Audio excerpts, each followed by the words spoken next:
financial cost to the U.S. economy. I'm joined by Matt Maley, who is a managing director and equity strategist at Miller Tabak. Thanks so much for speaking to us. We appreciate it. Matt, I think if you ask 5 different bankers, economists, or analysts this question, you could get 5 different answers. Can the U.S. genuinely afford this, upwards of $1 trillion in relief that President Trump is now talking about?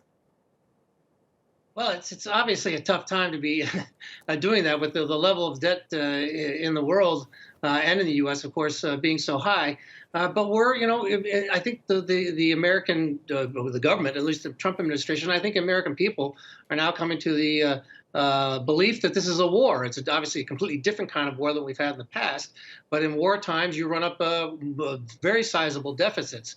And the one thing that is positive this time, of course, is that interest rates are incredibly low. I mean, obviously at all-time lows.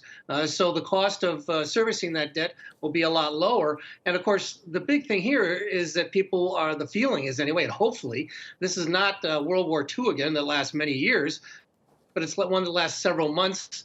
And that won't have to go on, and that increase in spending will not go on forever and won't go on for very long. So that yes, indeed, we would be able to afford it. But there's no question it's going to stretch the bounds of the budget and what people will be able to afford around here.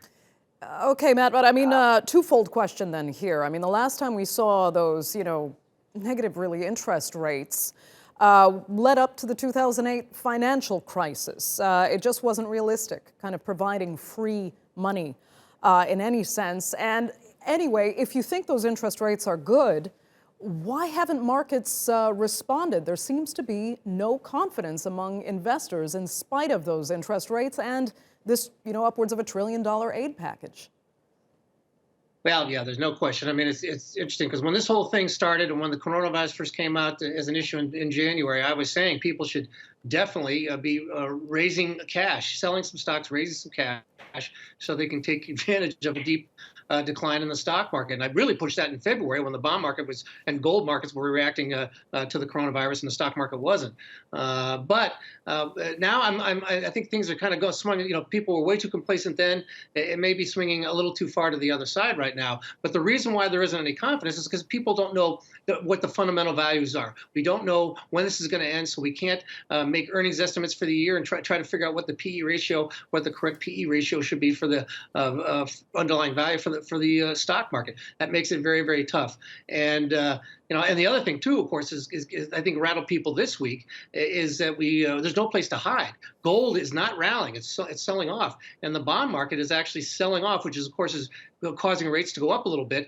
But you're not, that flight to safety isn't working in the Treasury market. So and of course, buying options with the VIX so high is incredibly expensive. So there's no place to hide, and that's raising the concerns in the marketplace, and it just leaves people one thing to do, and that's sell. And then it's a problem, but it's something that that at least we're finally going to make it's actually, I mean, it's kind of frightening, Matt, because no traditional logic really seems to apply here.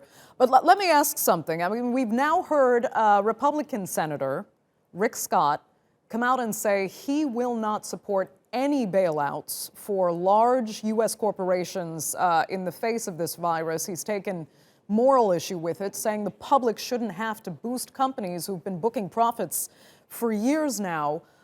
Do you think he's being fair there?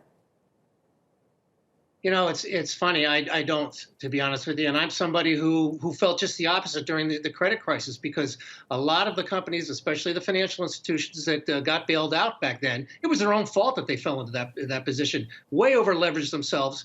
And not only did they survive, but most of the CEOs survived their jobs, which they never should have done.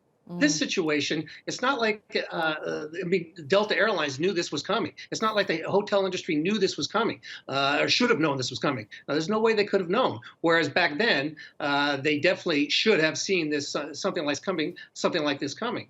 So I guess my point is the fact that this time around they're talking about giving money directly to individuals and people to help them bridge over hopefully what will be a short-term situation, and then still be able to bail out companies. Because when you bail bail out companies, you're also still bailing out jobs, especially companies that shouldn't necessarily have seen this coming like they did 10 to 12 years ago. Okay, Matt Maley, great to have you, really. Thanks for joining us. We appreciate it. Thank you.